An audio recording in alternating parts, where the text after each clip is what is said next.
Finally, lesbian basketball star Brittney Griner has been released from Russian prison and returned home.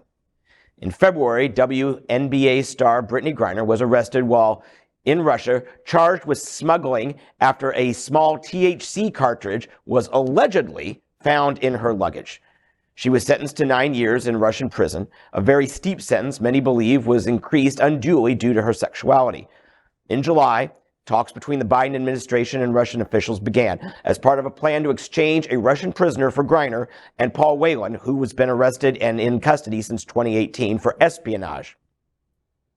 Early this morning, Griner was returned home, first in Dubai, where they did, the UAE, where they did the exchange for a Russian arms dealer, Viktor Bout, who has been held by U.S. authorities and has the nickname Merchant of Death, and he is a notorious arms dealer. And usually when someone pleads guilty, we can say, oh, they have admitted the crime. In this case, it was a complete judicial sham.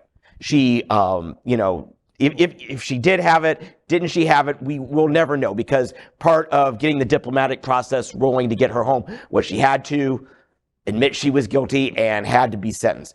Now, fortunately, it's come full circle. But by no means, she was not arrested for drugs. She was a prisoner of war. This happened in the run-up to the invasion of Ukraine. Yeah. She is black, lesbian, and American, the trifecta of hate in Moscow. This was absolute international diplomatic showcase theater and not a damn thing otherwise. Yeah. Diplomacy is always difficult. It is not as easy as people think. It's not all cocktail parties and shenanigans. And, it's not James Bond. But the prisoner exchange is very bridge of spies, I have to say. It's very, you approach there and meet in the middle, and then one person go one way and the other person go the other way.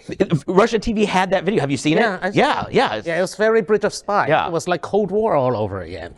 Yeah. But I'm sorry, just let me get one question. You deal in conflict resolution. Now, obviously, you're not dealing with on an international level, but some of the same foundational principles hold true. So what really went on from February to today? Well, what happens is, Russia really wants Viktor Bout, probably. Mm-hmm. That's what they want. And of course, the Biden administration did not abandon Paul Whelan, but unfortunately, Paul Whelan is held on an espionage charge, which is a much more serious charge than having a THC cartridge. Mm-hmm. The problem with, demanding that either none, both or none, is that diplomacy doesn't work like that. You always bargain. You always move a step forward, even if that step is not all the way towards what you want. In mediation, I always say that, if you are way too happy, if one party is way too happy, I didn't do my job, because that means that there's no compromise. One side is winning, the other side is losing. At this point, especially in international relations, I believe that the Biden administration did its best to get at least one person out. And bear in mind that the Whelan family actually expressed the fact that they are not uncomfortable with Ms. Griner getting out before Paul Whelan. The fact that if abandoning efforts by not getting Paul Whelan, then Ms. Griner is just going to suffer. And one less person suffered, the better. Yeah. Now, Carvel, I'm sorry, I cut you off. Oh, no, I was just going to say, it's welcome home, Brittney. It's glad that she's back here. Mm-hmm. But I just also want to highlight that she, for the last, how many months she was locked up? 9 months. Yeah, 9 months in a Russian gulag prison. And how stoic she is. She went through. And then also I want to highlight, when she was in trial, she had the support of her teammates who came into the courtroom to testify.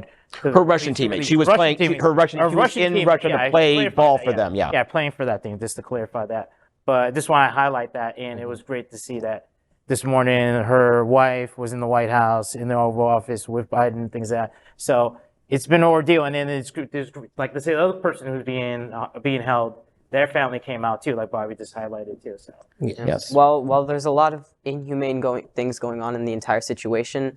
I think those Russian teammates coming to show that's showing some bit of humanity. Yeah, exactly. There's something. There's something still there. Yeah. We have to bear in mind that the government is not the representative. It's not always the representative of the people. People, you know, Yeah. we don't want the rest of the world to think that Donald Trump equals America. But then we should not let people think. Then we should not bear the assumption that Putin equals Russians. Russia. Yeah. You know, we have to make sure that we separate the government from the people themselves. Absolutely.